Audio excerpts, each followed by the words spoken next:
Hello, and welcome to the Knit Girls. This is episode 332. I'm Laura, also known as Lala. I am Leslie, also known as You Don't Call Me Les.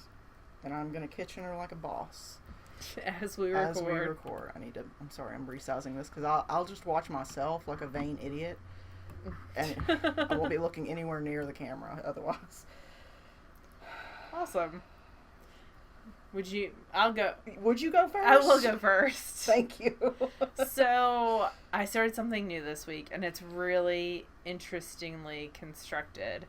So, let me grab my phone real fast, and I'll show you guys a picture. This is a hat by Lee Meredith, who also goes by Lethal. Mm-hmm. And it is the Vanguard hat. Ooh. And I love her patterns because you can use all different size yarn for a lot of them. This one is sized from fingering all the way up to bulky, and you don't have to swatch because as you knit, you swatch. And it's really, really fun. And it has like a cool brim construction. You can kind of see on that one. And then it totally changes. So I have no idea what's happening. But it's kind of fun. So I am on part 1B. And it's kind of all scrunched on here. And this takes place over a series of short rows. Oh, and I totally forgot that I dropped a stitch. I knew that I had, but I didn't grab it. So I need to fix that. Anyway, next time I knit that way. So it looks like this so far, and that's a little over the halfway point. So it's an amoeba. That's all I got. I knew I dropped a stitch yesterday, and I was like, oh, I need to go back and pick that up, and then I never did. So I need to go ahead and pick that up. I am knitting it out of hand spun that I spun out of some Hello yarn.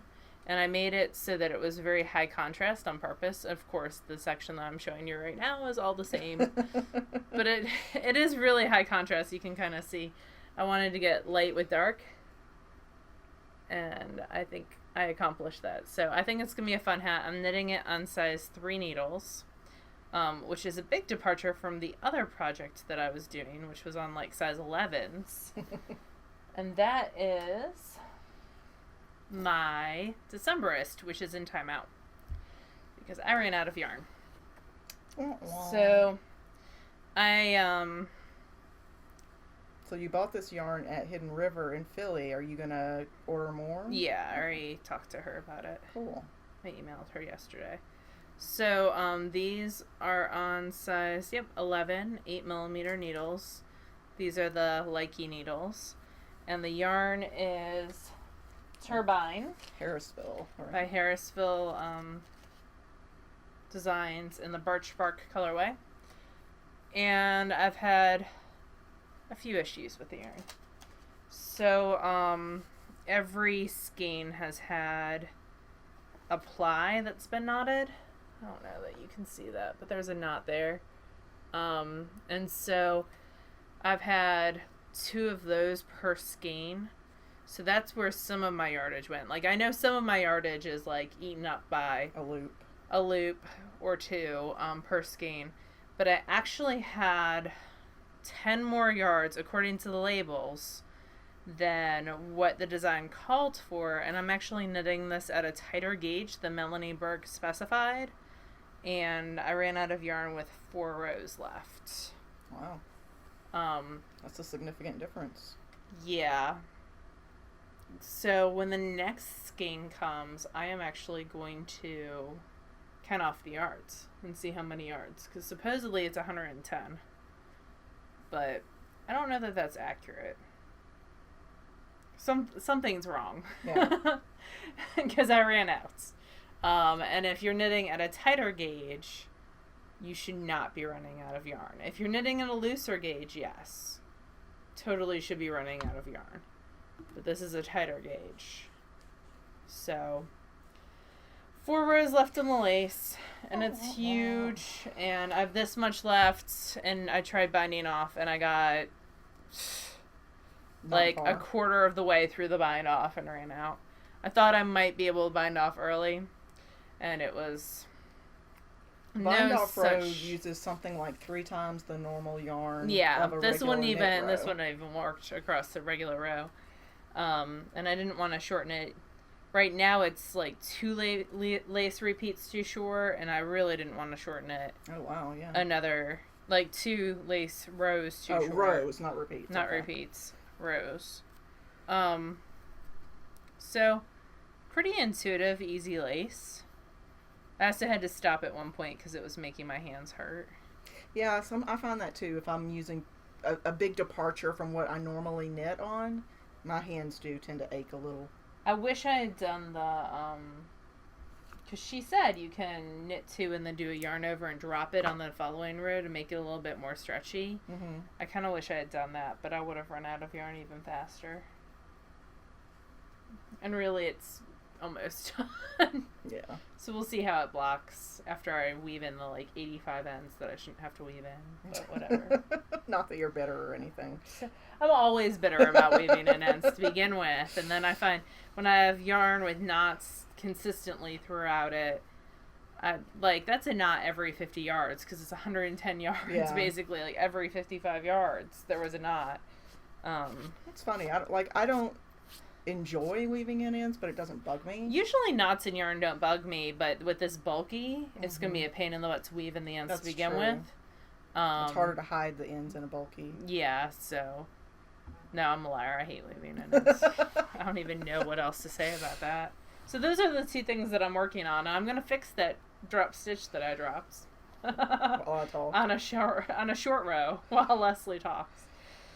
Okay, so I am knitting on some Desert Vista Dye Works socks. I'm drinking the Kool-Aid and decided I was going to do at least 6 months because she has Desert Vista Dye Works this is a 3rd year where she's doing it. If you have her yarn and you knit up a pair of socks each month, you can be eligible for prizes. I'm not going to pretend to know all the rules. Go to the Desert Vista Dye Works group on Ravelry. Yeah. It's explained very well there.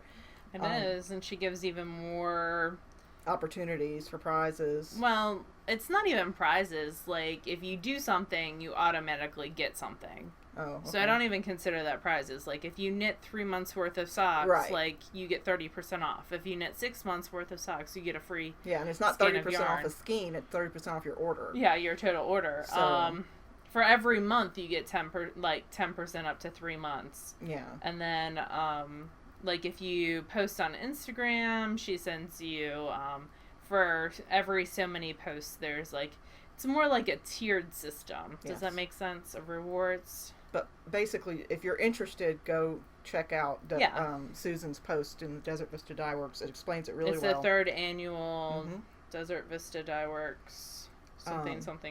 So I decided I was going to try. If I fail, whatever. No big deal. But I've got between 6 and 9 skeins of hers, maybe 10 now, because I just got the one that you ordered for me. It wasn't War of the Worlds. It was Ready Player. No, it wasn't Ready Player One either. War of the Worlds is really pretty. Someone's knitting that this month, and it is absolutely gorgeous. Laura placed an order, and I put one in there as well. So I think I'm up to 10 now. But I finished sock number 1. Look at you. And this is old Desert Vista. This was when she first started dyeing. Yeah. So this is old label Desert Vista.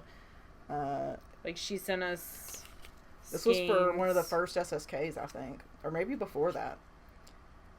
But anyway, this is a merino wool nylon weight. It didn't even have it wasn't even Vizio or whatever at the time. This is the Puppies in the Dye Pots colorway. It's in an old logo, too. And I love it. It's really, really brown pretty. And black stripes with just crazy colorful white speckles in the middle. And and it's very playful and happy, and it makes me think of puppies playing around where they shouldn't be with all the dye and everything going everywhere. So I just did a simple top-down sock with 1.5 inches of ribbing and a flat heel, 64 stitches. So so pretty. I finished that. That's what I was kitchenering when we started. And now I'm casting on for sock number 2. That's as far as I am. Are you matching up your stripes? Yes. Excellent. Yes. Well, I'm trying. If they don't match, I'm totally not going to rip it out and fix it. Okay. and then I've knit a little bit, not very much, on the Leading your Men sock Fiber blank. Arts sock blank, the Flesh and Blood sock blank by Leading Men Fiber Arts. We love Steve and Andy. We do. And so I've just gotten an inch or so past the toe. Not very far. Because I was focusing on Desert Vista. Yeah. I am more than usual, and it's bad because I've got like all this. Sometimes I go with no mojo, but right now I've got like all the mojo. I want to do all the crafts. I want to quilt. I want to sew. I want to embroider. I want to cross stitch. I want to knit. I want to spin. We are complete opposites right now. And then I end up in bed reading. That's pretty much how that goes. Complete opposites, because I have no mojo. Yeah. Well, it happens to the best of us. I mean. Yeah, but I haven't had mojo since like October. It'll get back. Womp womp. And that's it. I don't have anything finished. And I don't have any finished. spinning. I was gonna have that shawl finished. Like, that was my intent. You would have if you had enough yarn, for sure. For sure. Ruining my 1 week of having things finished.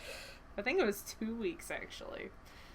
Oh, yeah, you did. You had stuff finished for 2 weeks in a row. Alright, so I'm spinning. And using hand spun, which is pretty awesome. I do want to use more hand spun. Jessica, Show Me Your Knits, who's one of the mods of our board, she is a huge KC fan, and I am a huge Steelers fan, and they played yesterday, and we bet hand spun against each other. You should explain KC for people who don't. Kansas City. The Chiefs. Kansas City Chiefs, yes. They're a football team, if you don't care about sports like me. Okay, there you go. So, we bet each other a skein of hand spun, and now I get a skein of hand spun. I'm very happy. So, how many more games until the Super Bowl is decided? Like who's in the Super Bowl, or the actual when is the Super Bowl? No, I know the Super Bowl is usually the very end of 2 January weeks. or the first part of February, but This coming weekend, it's going to be New England Patriots versus the Steelers for the AFC person. And then for the NFC, it's going to be Green Bay versus Atlanta. Falcons? Yes. Okay. So Because we don't know who's going to Super Bowl Dallas yet, but we will this week. Lost with like 1 second left. Bummer. And they were like the favorites for the NFC. Those tricksy Green Bay people. Anyway, so KC was actually favored over the Steelers at one point, at least according to Sports Illustrated. Messing up all the things. I guess like the betting got askew. Like there were more people betting on underdogs than usual, and so there were more payouts than usual. I don't know, CNN had an article. Yeah. Anyway. We don't do sportsbook in Mississippi, so I don't know anything about it. I don't pay attention to, I don't even know what those things mean. Sportsbook is gaming. Yeah, I got betting against games. But I don't like when I see the odds, I'm like, I don't even know what that means. So I am spinning. I watched The Great American Bake Off, all of it, as I was knitting on that shawl, and then I took some time when my hands were hurting and spun some. So my ladybug is actually in my studio where my computer is, because I had to watch The Great American Baking Show on my computer. Oh, why? Because it's not on anymore. Oh, okay. So I was looking at like... Don't you have YouTube on your Plex? No, this was on abc.com. Oh. I do have YouTube on my Plex. Okay. Or not my Plex, On my your Roku. yeah. Anyway, so I am spinning some Into the World. This is 11 Seas in the Shire. It is a Romney. I was reading that thread and I was amazed at how many people have never spun Romney before, because it is one of my favorites. And this is what's left of the second half. So I finished the first bobbin. The second bobbin's on the wheel. I'm spinning it fractally. So this section was actually divided into thirds. So you can see when I spin this out, it's going to be shorter repeats of the color versus you can see there's big blocks of the color there. So longer blocks. And so it's going to be a 2-ply fractal. And then I finished spinning at Knit Night the other night. I had started these hobbledehoy batlings, and I bought 2.1 ounces of each, and this was the cupcake colorway. And so I finished these, and I just need to apply them. So that'll probably happen this week. And that was on the Reeves. It was on the Reeves. The shocked Reeves. So they were spun a little bit more woolen. So there's a little bit more air, and they were a woolen prep. They were little batlings from Hobbly Hoy. So I have no idea how they're going to match up because I just was grabbing from the bags. Oh. So that's okay, though. We'll see. They're similar color family, so... Yeah, they're pink. They were both pinks. I mean, they're both the same. Yeah, they have a little bit of orange undertones, copies. But... Yeah. You can kind of see better there. I got 2 copies. I got 2 sets. Of the same color? Yeah, of the same set. So they should be fairly similar. I haven't decided what's going on the Reeves yet. Maybe a Joanna Springbat. I don't know. I have yet to decide. So that is it for me for spinning. Hopefully I'll have some finished spinning next week, and then I'll get started on something that I owe someone. So that'll be good. It never ends. No, because you keep assigning things to yourself. Sucker! Yeah. So anyway, we have a collection tray view. It is Lost in the Woods. It is a 12 pattern collection. Only 11 of the 12 patterns are out right now. Right. And it is a combination of 3 different designers. Yep. Right. And it has a bunch of accessories, but also there are several sweaters as well. The sweaters are really well sized. So we'll just take a scroll through. Yep, let me switch over. There we go. Perfect. I love it when technology works.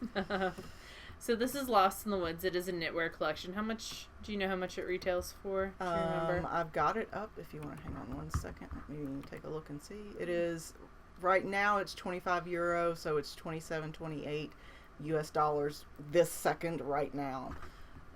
So it's 6 garments and 6 accessories. And you can buy them separately. So if there's something that you really want and you don't want to get the whole collection, then there's an option. So it's Lost in the Woods. It's by Julia Gunther, Robin Weldon, and Emily K. Williams. I personally reached out and asked for a copy of this because I really liked it. I had several of the patterns in my queue. Hang on one second. That thing was flickering, and that would annoy the crap out of me. So hopefully, there we go. Yes, so because I had several patterns that come up as favorites or recommendations, so I reached out. And I like how they did this book. It's the whole first half of it is the lookbook, and then all the directions are in the back. Yep. So looking through, it starts off with a sweater pattern that I really, really like. It's got an asymmetrical sort of lace detail. Yeah, yoke detail, which is really, really pretty. Most of the yarns used in this collection are more UK dyers. Mm-hmm. But the good thing is that in the patterns they say this sweater takes X amount of a worsted weight yarn. We used X, Y, Z. So this was a worsted weight design. Yeah. All the sweater pattern sizing go from around 32 to around 50 at least. There are a couple that go even higher. So that's the general sizing. Every size is a different color throughout the directions, so it's really easy to follow where your size is. Right, to just go and circle your numbers or what have you. So this one's down to angled lace rings. And this one I believe is seamless and bottom up in the Elizabeth Zimmerman style. It is a very coffee table style book because there's lots of pictures of woods and it's really and lovely. Squirrels. So then we've got Thellenbrook, which is a really pretty slip stitch combined with lace shawl using 3 different colors, and it's all one color per row. None of it's Fair Isle. It's all slip stitch. So it's simpler than it looks, but and it's a nice, pretty long crescent. Yeah. So it would be easy to style. It makes me think of Amy Beth. Like it's complex. This whole book makes me think of Amy Beth. Yeah. I like it. I like it. A lot of it looks really simple, but there's hidden depths to it, and there's some really interesting techniques used throughout this book as well. Look at this girl. That's what makes you think of Amy Beth. We've got Unterholz. Which is a cowl. So it uses a color shifting yarn to sort of give it movement, which is a really cool method. And then we've got, this one is one of my favorite things. This is really interesting. Drumashai. I apologize for completely butchering. I looked. There was no pronunciation guide in this one. Look at you.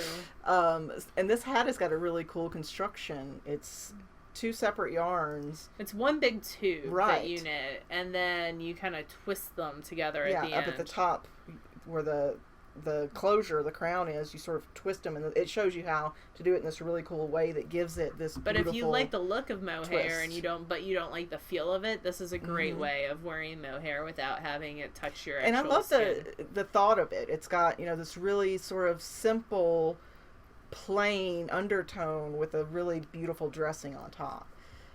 I really dig it a lot. So that's pretty. You should knit it. I have some mohair that you can have. I don't think I own any mohair. I have tons. So this one is Wildbret. It is a mosaic knit top. It's actually constructed sideways. Yes, you knit the mosaic pattern in the front from the bottom up, but then you pick up stitches on either side and go around sideways and join it in the back. It's a little bit of a deep V for me personally. Yeah, I would have to wear a cami under it or something. I would have to raise that quite a bit. Yeah. But I don't know. I think that it looks good, and I think it would look good on different sized people because you got that line sort of giving you a place to put your eye. For sure. I dig that a lot. Then we've got... I like this one quite a bit. Braval. I would lower, I would raise the V a little bit, and it's high-low, so it's higher in the front and lower in the back. I think I would try to make it more one length, but I really like that almost pleat open lace feature in the back. I agree. It's sort of a handkerchief lace section in the back, and I like it. It gives it a little bit of a different look, and I think if you brought the neck up a little bit, like Laura said, I would want it just a little higher than it is. I think 3/4 sleeves would actually make it a little bit more appealing as well. That's true, yeah. I mean, it all depends on the person, but I like the look of that a lot. And then we've got the Ruskenval mitts. These are knit in a DK weight, and they've got different stitch patterns on the wrists versus on the cuffs, and I like how it sort of looks like a growth, like it blooms into this other pattern. And in a DK weight, it would go pretty quickly as well. Yep, those are more like what I consider cuffs because they don't have any thumb or finger holes. They're like wrist warmers. Yeah, I like them, and they're in DK, so they go quick. Look at this pig. Is it a pig? It looks like a. It looks like a wild hog. It's got like a long nose, I want to say like an anteater, but it's not an anteater, but like that kind of a nose. If anybody knows what this animal is, you should tell us. I'm pretty sure it's a pig. And this is really pretty. Yeah, this is Provagun. And it's a brioche knit out of 2 different colors of mohair lace weight. Of course, you could also always substitute it for something else if mohair isn't your thing. But I love the delicate look of it in the floral, very subtle floral pattern. And it is chart heavy, but the directions are also written. Instructions. Yeah, it is chart heavy. And then we got the jacket. This is tonicked. And it is a heavy jacket. It's knit out of worsted weight, somewhere around like 2,000 yards, we said. Yeah, well, for the largest size, it would take around 2,000 yards. Yeah, but this is a heavy... So like the 50s. Yeah. Cabled and moss stitch designed cardigan with pockets.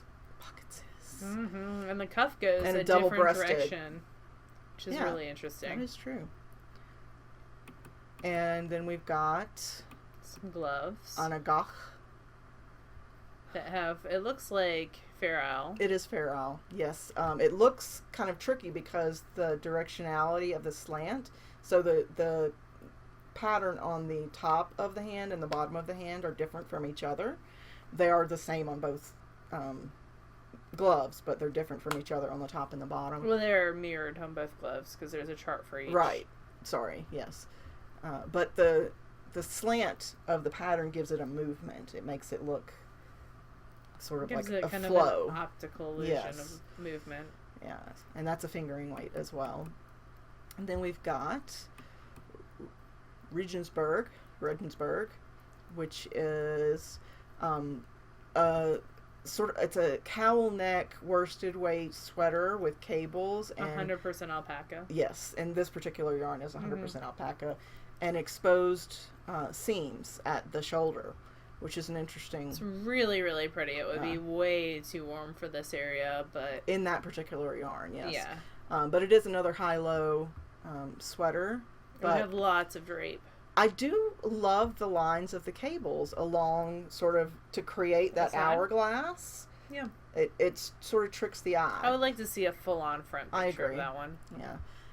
It's still a relatively new collection, so there aren't a ton of patterns or a ton of finished objects out there yet. We're going to skim through the pattern section because we don't want to give away the secret sauce, but let's just show the first so they can kind of see what the... Okay.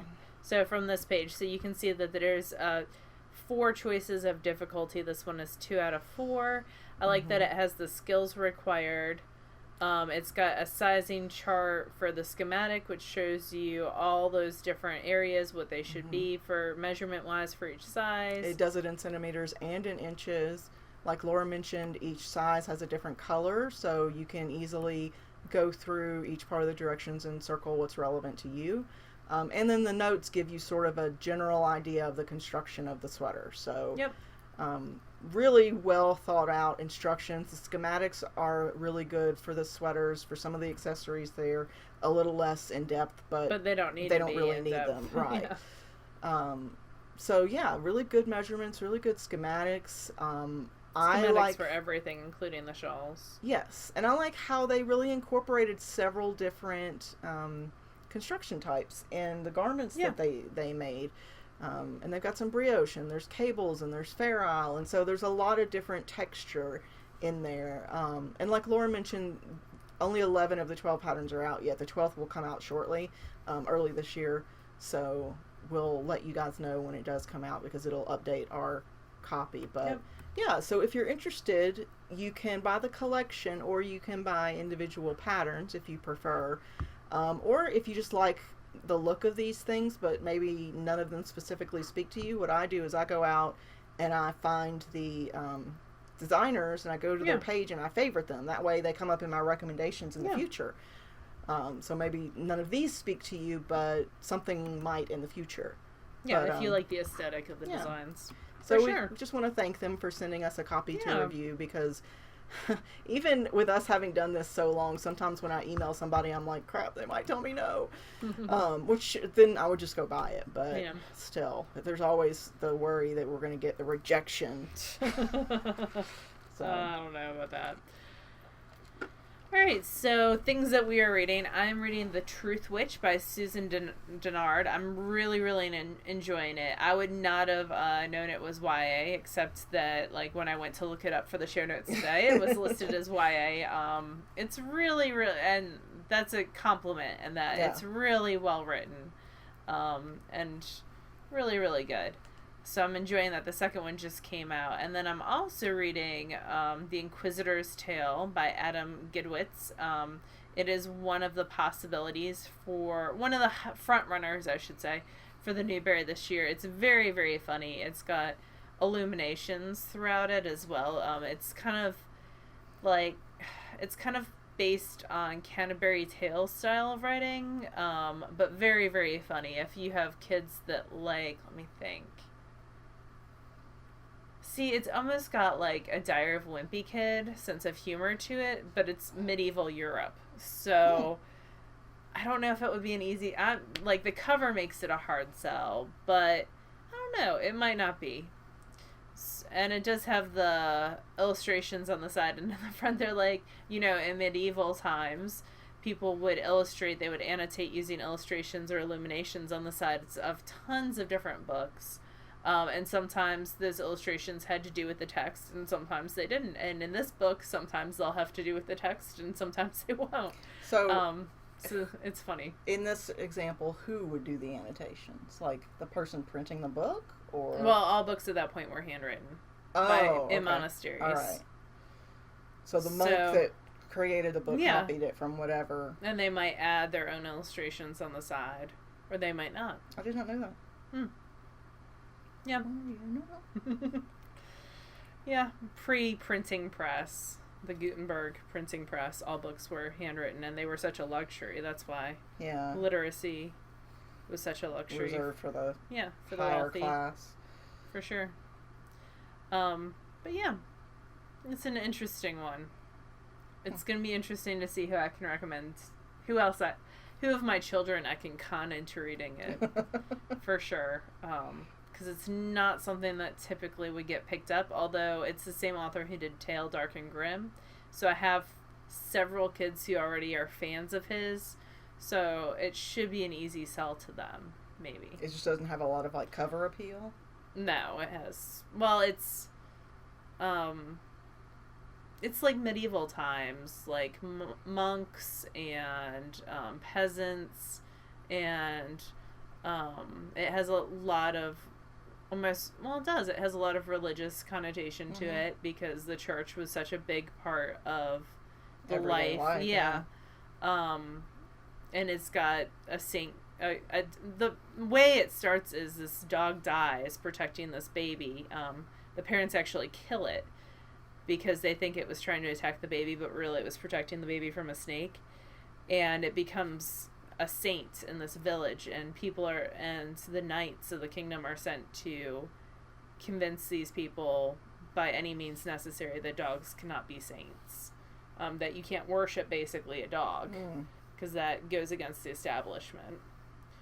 But it's got some really funny parts, and it's very tongue-in-cheek humor. I don't know, I'm doing a terrible way of describing it, but I really like the way it's written, especially.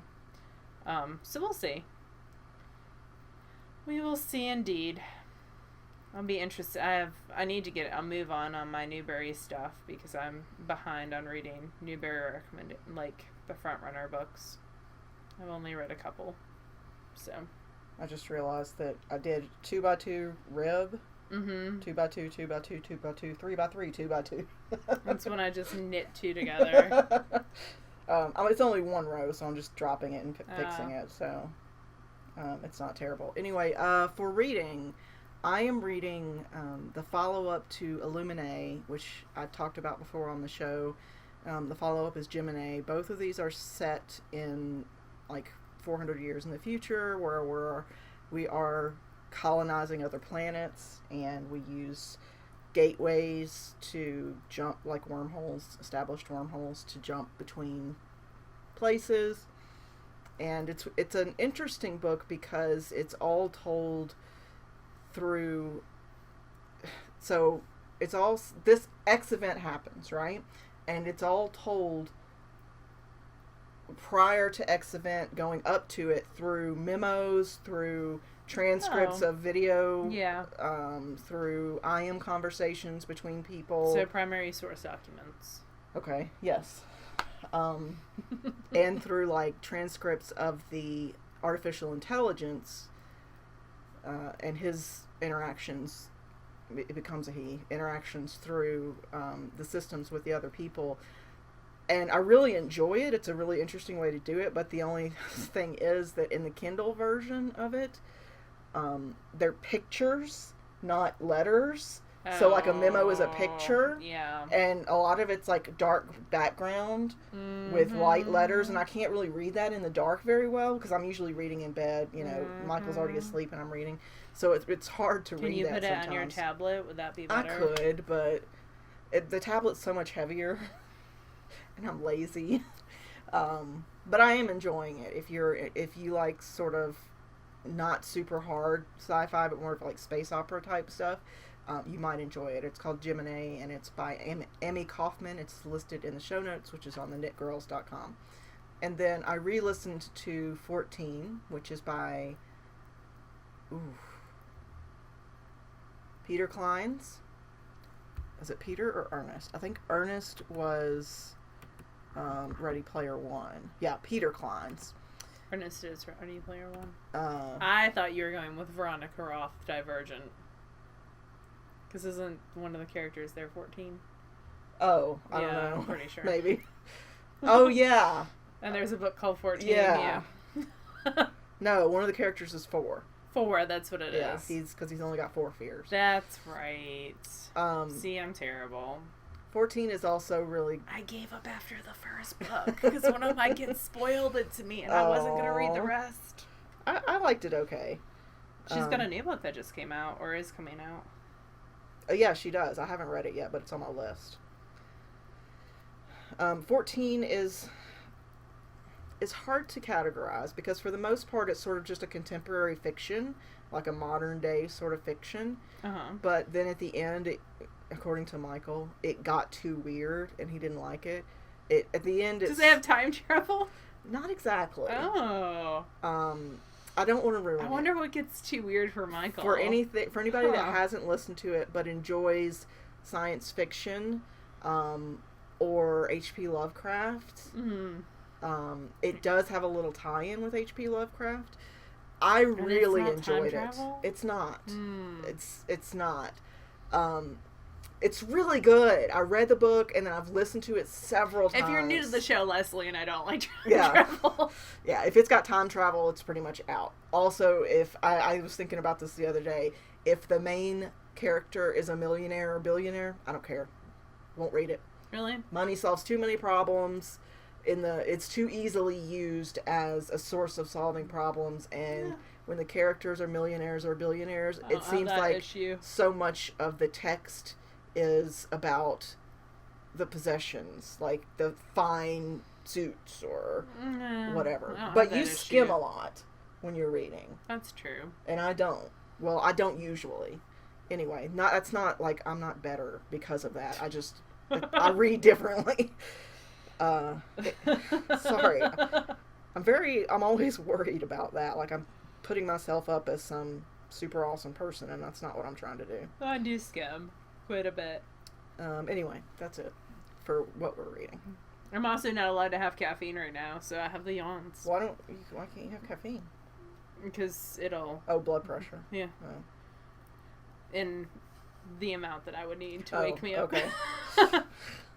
Anyway, so, sorry for the yawning. Is that it? Are you done with books? I'm done. I felt like I cut you off. No, it's cool. Okay, cool. Favorite things. I've been enjoying the series of Unfortunate Events series that just got put on Netflix on Friday. I saw that, but I haven't started it yet. I'm glad you're enjoying it. I enjoy it immensely. Have to check it out. I was a little bit worried because there was a movie version of this that was done before, and Jim Carrey was in it, and he was an amazing Count Olaf. There were definitely some issues with the plot, but Daniel Handler, who's the real, like, Lemony Snicket is a pseudonym for Daniel Handler, and so he actually wrote, like, the screenplays and stuff for this, so it's very well done, and very similar to the books. If you've not read the books, I will recommend to you the audio versions because Tim Curry reads them. Ooh. And I do love some Tim Curry. Yes. And in my head it's like young Clue, Rocky Horror Tim Curry. So it really wasn't. It was like in 2002. So anyway, but they're very well read. At least I think he did up to 11 or 10. Wow. So yeah. I am enjoying that Netflix series immensely. And that's all I got for me for favorite things. But you have lots of favorite things. Yes. So I don't think I talked about it on the show before, but I have a friend in Jersey named Sharon.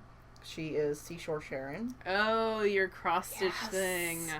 So, Sharon is a doll. And super kind and thoughtful and just a wonderful person to know. She sometimes makes handmade sewing or knitting bags, project bags. Sometimes she doesn't sell them or anything, but sometimes she'll do it for a swap or whatever. And she's donated some to the show. We've given some away before. She's a sweetheart. But anyway, we met at, was it Fling? Loopy Youth Spring Fling 2008. And when I moved to Jersey, I was able to see her more clearly. because she was only about an hour and a half away from me. And her home is this adorable cottage, and it's super cute, beautiful, near the ocean. Yes, everything has its place, and it's just tidy, and like in my dreams I live there because it's just so nice. You go and you're just happy just being there. And anyway, on the wall in her kitchen, she had this cross stitch piece that every time I went, I would comment on it because Is it cross stitch or embroidery? It's sort of both. Okay. And she would always laugh and say that she did that when she was, that was like 30 years ago or something that she had done it. And, she just held on to it all this time. And I got this bug up my butt to decide that I wanted one. Same thing, yeah. Yeah, that one. But I wanted to make it. I didn't want it already made. Not that I wouldn't happily accept it if Sharon had given it to me, but she was not going to give it to me. So I set up a search on eBay where it would email me if this particular thing got put up, because it's been out of print for like 30 something years. And 70s-tastic. Yes, it is. And it was by the Paragon Needle Company. And are you gonna show people? I am. Okay. But I gotta get there first. The first 3 that went up, I bid on them up to $100, and then I wouldn't bid anymore. One of them went for $250. How much do you think they originally cost? Does yours have a price tag for the original Not cost? for the original cost, no. But, I mean, I would probably guess somewhere in the $10 range, maybe, because it was the 70s, so maybe $15, something like that. The dollar was different? Yeah. Well, and inflation and all that. They add a price tag on it at some point. Yeah, but it's not. I can't see what it was. But anyway, there's somebody put one up, buy it now for $50, and I was like, hell yeah, I'm totally buying that. So this is the Paragon Needlecraft Company, the Gourmet Alphabet Sampler. I wonder if they're still around. I bet you they're not. I don't think so. It's a linen fabric, and it's embroidery and cross stitch, and it's all food related. So it's got like eggplants and donuts and watermelon, but it all rhymes. So you've got like quiche made with eggs and cream, raspberry, a berry supreme. It all sort of rhymes. I like the fudge one. That's my favorite. Yeah. Fudge in a fattening lump. What? Yeah. It is definitely very 70s, but I am so excited that I finally got one, and it's huge. It's like 24 by 36, so it's 2 by 3 feet. So when are you going to start it? I'm going to start it now. I wanted to show it first. But it's still in its packaging. It has been opened, and somebody wound a couple of the bobbins. But as long as I have the fabric, I don't care. The rest of the stuff I can find, like the threads and stuff I can find. So I'm so excited. I'm glad you're so excited that I it. found it. And then I ended up getting a couple of other ones. This one, oh my gosh. I know, right? Oh, I like that one. That's crazy. This is an alphabet sampler by Sunset Stitchery. Was this all in the same lot? And I think this is more crewel, like crewel, Crewel, than embroidery. I'm not sure really what the difference is, but it's got like a thick yarn that you use for... I want to see. I'm going to read this while you... And this is another Paragon Stitchery. These are quality materials, yo. Yeah, it's wool yarn, at least. So, that's something. But then I got the States Flower Map sampler. The quality homespun fabric. Oh, that's cute. That's pretty. Michael likes this one because it's got a map on it. But it's got a map of the states plus all the state flowers. So this is another sort of long-term project. But this is one that will probably go in like a living room, whereas the other one would go in the kitchen. This one was originally $20, marked down to $15. Yeah. I think I got that for $20. And I think I got this one for $30. You're going to be busy for a while. So... This was all in one weekend. I found the one I wanted, and I was like, just went a little bit crazy. So, I'm super excited about this. So, are you gonna set up a thing for Paragon Stitchery in general? Maybe you'll find some other quality ones. I don't know. Oh yeah, I do. I do have an alert set up for Paragon sampler in eBay. But if you're somebody who has a bunch of these somewhere in your house you want to get that rid you're of never them? going to use or put together, you should message me because I'll totally buy some off of you. Or you should just put them up on eBay. No, because then other people might get them. And the Apparently it's big business, yo. I waited for like 6 months to get that. Because I was not willing to pay $200 for it. I wanted it, but I couldn't just blow that much money on it. The other thing I wanted to show was I've been That's cute. Amy Froggy Monkey, previously of the Knitting in Circles podcast, Uh-huh. started quilting a year or two ago, but she started doing paper piecing, which has always been something I have not been interested in because I misunderstood what it was, and I thought all paper piecing was hand sewing, and it's not. Oh. Um, So what is paper piecing? so, here, let me grab one of these that I It did seems wrong. like it's tiny stuff. Not necessarily. It just Okay. makes for more exact. So this is an example of a paper piecing pattern. So each square represents a different fabric, and there's a certain order that you sew things on. It is not this order where you sew everything down and it doesn't come up like a dummy. This was one of my failures. And this was after I had picked it off several times. But anyway, there's tons of tutorials out there. Just search for paper piecing for beginners. There's I wonder if tons that's of what stuff David out there. does. He does English paper piecing, I think, which is mostly by hand. I think, or at least he has on some hexagons. Maybe the other he does by machine. But this is done by machine, and you basically sew along the lines, but you have to follow the right order, or else you'll sew everything down like a dummy, like me, and then you can't use it. Because you set your stitch length really short so that it creates a perforation so you can tear everything off at the end. Yeah. But it also makes it a pain to rip anything out. Is that what the lady who owns Craft South is known for? She's known for some kind of quilting, isn't she? Or some kind of embroidery or something. Oh, you're thinking Anna Marie Horner? Yeah. She does a lot of stuff. She does patching and quilting and embroidery and some other things. Okay. I don't really know what she's known for. I know she designs some fabric as well, which is a big thing. But I finally did one correctly. And Yay. it helps make for really exact seams. And that's what I was looking for, because I feel like I can measure a piece of fabric and it can be 10 inches square, okay? Mm-hmm. And then I sew it to another piece of fabric and all of a sudden it's 8.5 inches somehow, and I've screwed it up and I can't figure out why. And I even got like a 1/4 inch foot on my machine, and I've got, you know, a little a measuring thing right beside me where I can lay it down and make sure. I just can't make it work. So I decided I would try this, and it was really fast. And you can Good. use really little bitty scraps. And this took me 30 minutes maybe, but it was also my first one I did right, so I could probably do it in less time. And I didn't trim a lot of the edges in the order that I should have, so it's a little bulkier than it needs to be on the back. But yeah, it makes it really exact. That's pretty. And I was happy with it. So I just used some leftover fabrics I had for some other things, but Cute. yeah, I think I'm gonna definitely give this a try. So in a larger scheme of things, because I would have never been able to make this another way with super precise points. It makes me happy. It's very cute. Go you. So that's it. And learning new things. That's exciting. Yeah. And then we just have an announcement. We do. We will not be going to Maryland Sheep and Wool this year. Yeah. So we are going to miss this year, which is kind of sad, but we just have other stuff going on Yeah, this the year. stars sort of didn't align this year. Usually we stay with a friend. She's going to be out of town. I've got another thing that I'm trying to do at the same time, and it's just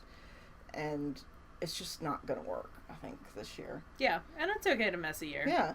My mom and dad, who typically go and hang out with us, will be in Ireland. So it's just so like, exciting. I know. I totally want to just tag along on their trip. My parents are going to be married for 40 years, y'all. That's amazing. 40 years. So every 5 years they do a big trip, and this is the biggest yet, and they are super excited. They're staying in a gypsy caravan for a couple days. Like, they are going to have a great time. So they're going to be out of town in May. So they won't be attending Maryland Sheep and Wool either. It's going to be a liniment-free Sheep and Wool. Yeah. Unless my sister-in-law and brother and their family goes. Because Beck doesn't go anymore because there is a pinball tournament. Like, the same this time. huge pinball tournament. I think it's the York one. Is that same weekend. Yeah. So she goes with her husband to that. So, not that she's a liniment anymore. She will always be a liniment. Kicking her out. Yeah. But that's okay. Anyway, speak of the devil, my father is calling me. Anyway. Well, you guys have a lovely week, and we will talk to you again next week. Bye, y'all. Bye, y'all.